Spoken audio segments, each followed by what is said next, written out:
Welcome back, guys. Anime Scale here, back with another Boruto video, and today we will be ranking the Kara members by their power levels based on the latest manga chapter. Last time I made a video about Kara was more than a year ago, and at the time we didn't have half the information we have now about certain characters. To keep the comparison fair, I've not included Ada and Damon from the manga, since there is a fair argument that they are not directly related to the inner Kara, and even if they are just too broken to be judged fairly as of now. Be sure to be caught up with the manga so you don't get spoiled, and with that out of the way, let's get started.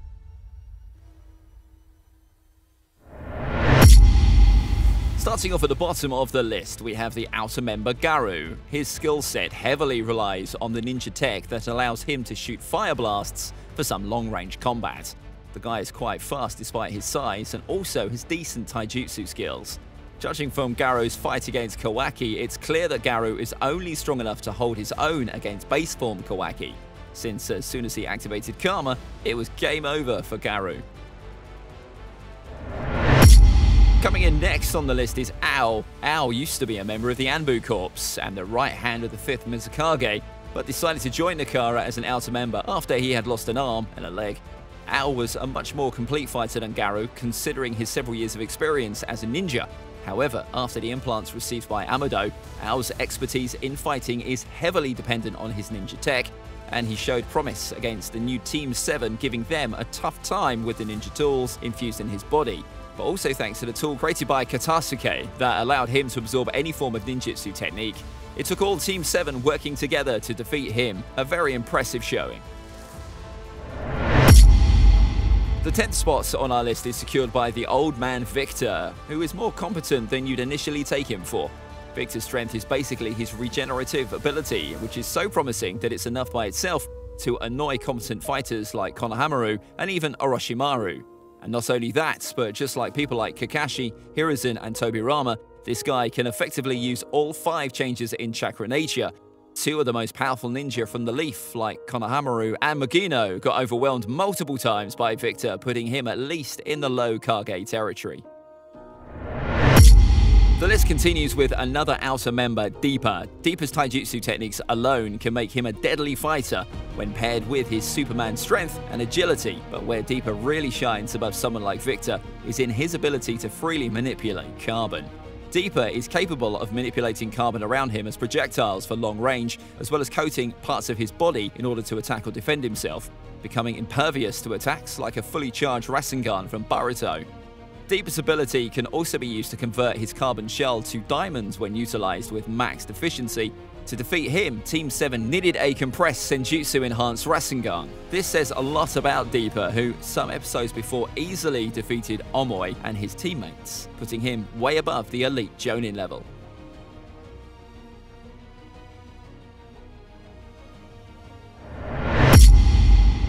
Kawaki is next up on the list, and even though he was not an active member, he was raised to become the vessel of Ishiki with a harsh training under Jigen. Kawaki is a strong fighter and has been through multiple molecular ninja tech modifications that allow him to use his body parts as weapons. Kawaki's modification also allows him to heal quicker, as we witnessed after his fights with Garou and Delta. But the only reason Kawaki is above Deepa on this list is, of course, the Karma mark given by Jigen that allows him to absorb and launch attacks capable of killing fighters of Garou's level in a single blow. Karma also amps physical abilities, and in Kawaki's case, it is a very big deal considering how strong and versatile his body is. 7th place for Boro, an extremely intelligent and manipulative fighter. Just from the fact that Jigen trusted him to guard Naruto, we can say this guy is very strong.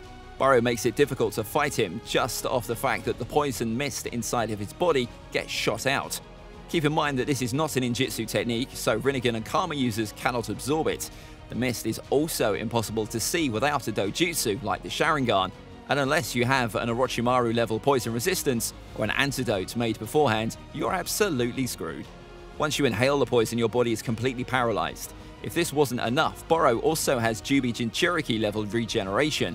I mean, the guy can literally regenerate after getting his top half blown off. He can also perform jutsus. He can also use fire, earth, water releases, as well as the lava release, Kekkei Genkai.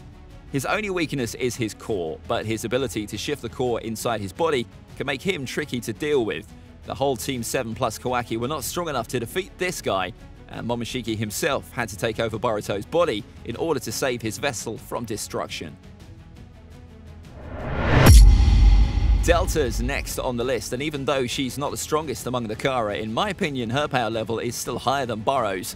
She did give some trouble to 6-path Sage Mode Naruto, albeit Naruto was holding back since he had kids around him. We still saw her body withstand the lava release Rasen Shuriken and keep up with Naruto in Taijutsu. Delta can absorb jutsus, store them and fire them back whenever she wants. She's also able to make wooden extensions of her legs that are sharp enough to penetrate Naruto, even with the 6-path Chakra Cloak turned on. Delta's deadliest attack is her I-Beam that can destroy bodies on a molecular level and also counter any form of regeneration. Kashin Koji is the clone of Jiraiya made by Amado with the sole purpose of killing Ishiki. Koji is basically the perfect version of Jiraiya, more efficient in his abilities and with a perfect Toad Sage Mode. Fighting Jigen at 10% strength is not something that should be overlooked, given that in the manga it took Jigen only 2 hits to defeat 6-path Naruto. And here we have Koji swapping hands with him. I won't spend too much time talking about his sealing or summoning jutsus, but I want to focus on his fire style abilities, because this guy's hands down one of the best fire release users in the whole show. His Flames of Purgatory jutsu join a very rare group of fire release jutsus, namely the Amaterasu-based jutsus, because they burn so hot that they can't be put out by water release, and the only way to handle these flames is by either sealing them or absorb them like Boruto did with Karma. The guy can also coat his fists with flames and also summon fire from the flaming mountains that are also impossible to absorb, since it's natural flames we are talking about.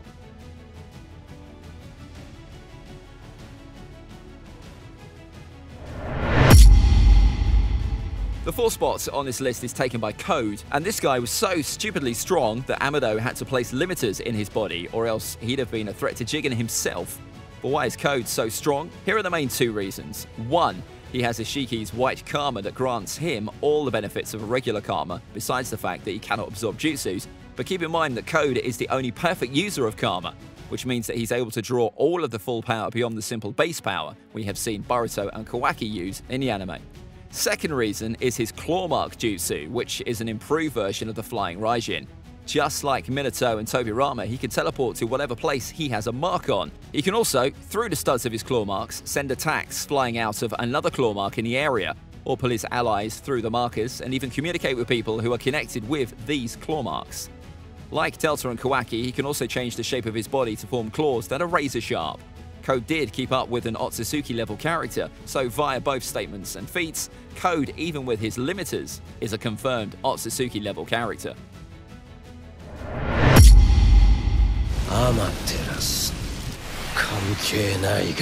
Jigen, the Vessel of Ishiki, comes in 3rd place. Even though Jigen is not capable of using the strength of Ishiki to its full extent, his power level is still insane, and he just toyed with both 6-path Sage Mode Naruto and Sasuke at the same time, nearly killing both of them. One of Jigen's strongest traits is his ability to shrink objects, and even himself to a molecular level, requiring a Sharingan to even track his movements. The only way to fight Jigen is Taijutsu, and even that is not easy since he is so insanely strong that he kicks Sasuke out of his perfect Susanoo. Just how crazy is that?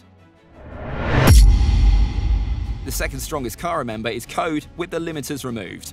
Amado stated multiple times that without limiters, Code is stronger than Jigen. Amado just rescinded the limiters in the manga, so we don't know how really strong Code has become now, but it's likely that Amado was telling the truth and that the current Code is indeed stronger than Jigen.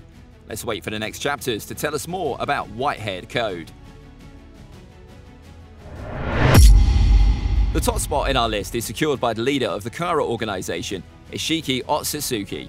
Ishiki was Kaguya's partner who came to the Earth 1,000 years ago to eat the chakra fruit and evolve. Ishiki excels in space-time ninjutsu as well as taijutsu. Furthermore, he has the Byakugan and his unnamed dojutsu that allows him to shrink matter and access a pocket dimension, just like Obito. Ishiki forced Kurama to sacrifice himself in order to give Naruto and Sasuke a slight hope to stop him. And right now, he is the strongest villain that has appeared in Boruto so far.